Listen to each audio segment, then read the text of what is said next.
Hi, everybody. I'm Brittany Lewis, a breaking news reporter here at Forbes. Joining me once again is Matt Taglia, the Senior Director of Emerson College Polling. Matt, thanks so much for joining me. Thanks for having me, Brittany. Emerson College has a new poll out on Georgia, and as we remember, Georgia was one of those 7 battleground states in 2024, but it ultimately went to President Trump. And I first want to look at the Senate race because if we even think back further than 2024, in 2020, the race for this seat was so close that it went to a runoff. The Democrat John Ossoff eventually was able to eke out a win, but 6 years later, is it that close this time around? Yeah, Brittany, that's a great history of the state and the state of the race. This time around, it's not looking terribly close. It is certainly within the margin of error, but I expect that with the undecided voters making up their minds, we're going to see that this will probably hold. So we'll talk about that a little bit more in a second. But so looking at the top of the ballot, Ossoff versus the three potential other Republican Senate candidates, we see Ossoff at 49 versus Derek Dooley with 41%, Ossoff at 48% versus Mike Collins with 43%, and then Ossoff 47% versus Buddy Carter at 44%. So he has at least a 3-point lead against all of these Republicans. We've got 9 to 10% who are still undecided. Now, that won't matter quite as much in Georgia as it does in other states. This is one of the least elastic states. That means that folks change their minds less frequently in Georgia than in other states. So turnout is going to be key here. That's really interesting. And he's probably breathing a sigh of relief more so this time around than 6 years ago. But why is he seeing a bigger lead now? Where are voters going? Break down the demographics for us. Sure. And we see that Ossoff is winning among independents by an average of 16 points. That is massive. And if it holds, that will likely boost him even further. Again, as those undecided voters start making up their minds, coming home, so to speak. And I think being lifted by the overall national environment, which is very much favoring Democrats, we might see Ossoff's lead increase a little bit further. Now, I don't expect that it's going to be a blowout on election day. We just don't tend to see that out of Georgia. Again, one of the less elastic states in the country. But I do think that Ossoff does have a comfortable lead here. He's also leading among young voters by about 12 points on average, and among women by about 8 points. So again, I think that this poll is great news for Ossoff. I think if he faces any of these three candidates, he's going to be in pretty good shape. And then when it comes to those 3 Republicans, who's doing the best amongst them? Because the primary election in Georgia is at the end of May. Yeah, and so folks need to start making up their minds. Right now, we have 40% undecided. That's really in the lead here. But when we look at the candidates, we see that Mike Collins at 30%, Carter 16%, and Derek Dooley at 10%. So Collins has a pretty sizable lead here. He's winning among older voters with 33%. He also has the benefit of PAC money, some endorsements, and there's no evidence here that Governor Brian Kemp's influence is boosting Dooley at all. So I think as all else fails, all stands as equal, we're going to see Mike Collins as a likely nominee here. I do not want to turn to the governor's race in Georgia. The current governor is Brian Kemp, and he can't run again. He's term limited, but I'll give another history lesson here. He narrowly defeated Stacey Abrams in 2018, and then when they had a rematch in 2022, he beat her again, that time, though, by a wider margin. I want to look at how this race is shaping up. President Trump has already weighed in. He endorsed the state's lieutenant governor, Burt Jones. So how has that influenced the race? Let's start with the Republican primary. Yeah, and this is completely different from the other race. Here, this actually has some drama. We see that Burt Jones is in a narrow lead with 21%, and then newcomer Rick Jackson with 20%. So very much a tie between those top two.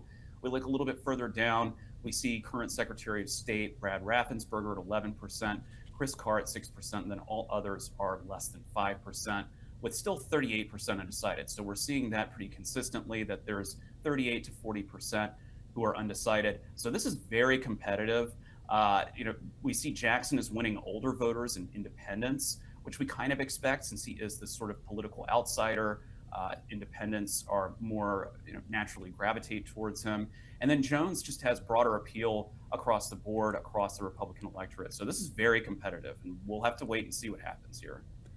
President Trump obviously is not on the ballot, but we've seen before when he weighs in, sometimes that lifts a candidate, other times it does not. It does not help. That candidate ends up losing. When you're looking at Georgia, do Georgia voters find that a Trump endorsement that makes them want to support that candidate or makes them want to support someone else? Yeah, and Georgia is a little bit different.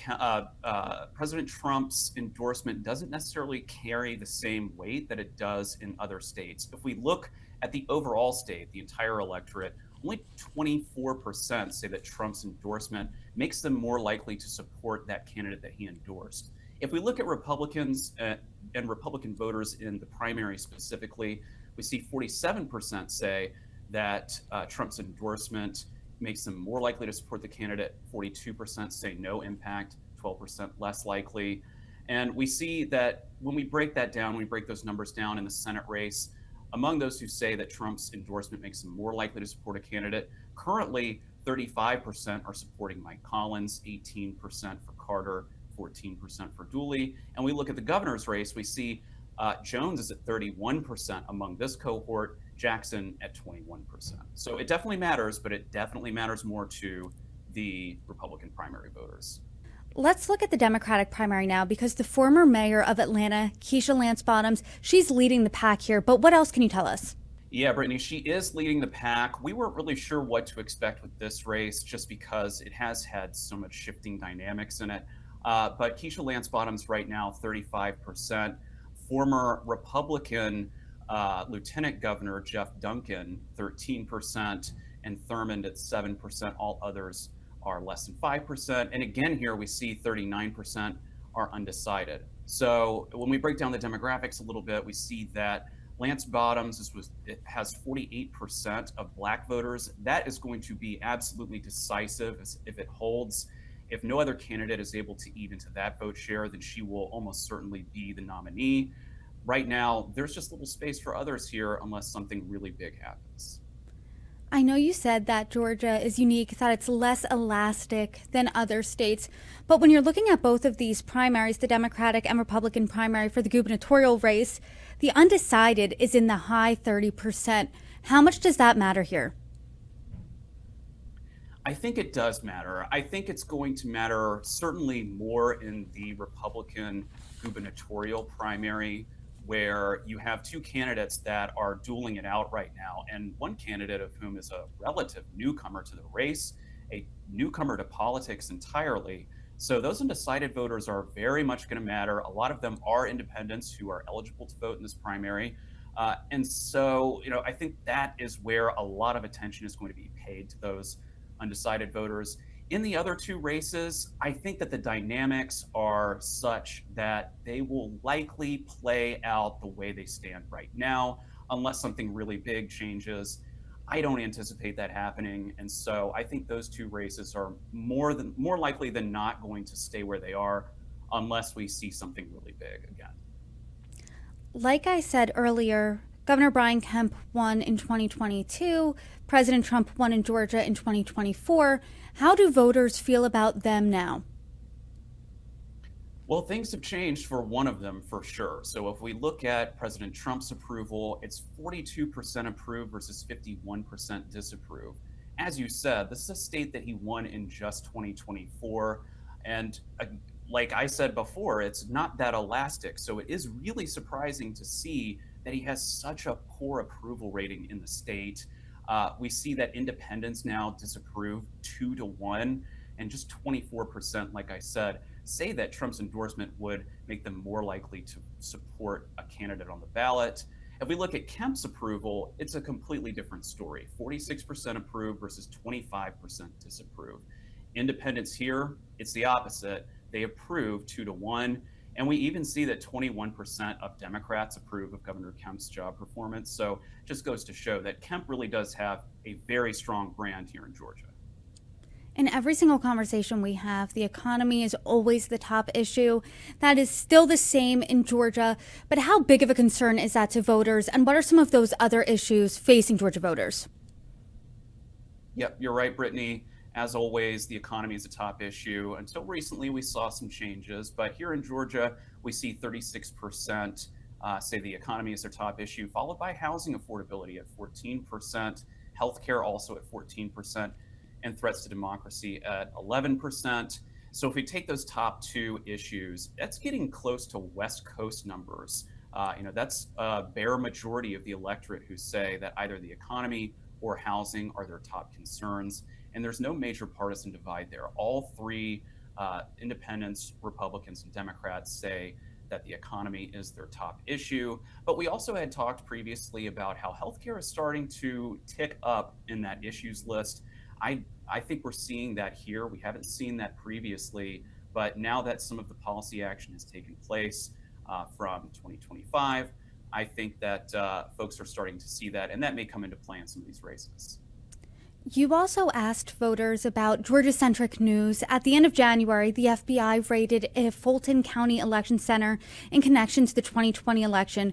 And for years, we've heard President Trump say, without evidence, that the 2020 election was stolen. And Fulton County was one of those places that President Trump said was rigged against him because President Biden won so narrowly in Georgia. 6 years later, there continues to be no evidence of widespread voter fraud that would have changed the outcome of the 2020 election. But how do voters feel about that raid?